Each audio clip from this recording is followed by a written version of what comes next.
This is ecoATM's live ID verification center.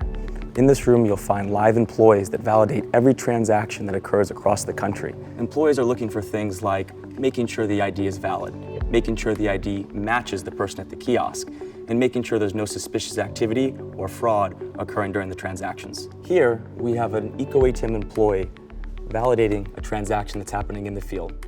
As you can see, they have an ID verification interface, which includes multiple high-resolution images and a host of tools the employee can use to make sure that person matches their ID. They're able to do things like zooming in and zooming out, changing to multiple camera angles, and giving prompts to the consumer to have them center themselves or provide a better picture so that we can accurately verify who they are. In addition, the attendant is reminded on top of the screen to verify that the ID is not expired and to verify that the person is over 18 years of age. On the right-hand side, you'll see a list of deny reasons. For example, consumer is not in view, or face does not match ID, or expired ID. These are prompts that the attendant can use to message the person at the kiosk to retake a picture so we can see their entire face. In this transaction, the consumer has glasses on, so we'll hit remove hat or glasses, which will prompt a message at the kiosk. Now, the same customer who was just asked to remove her glasses is back in the queue. She was prompted to remove her hat or sunglasses. She did, retook a photo, and we now have a clear picture of who she is.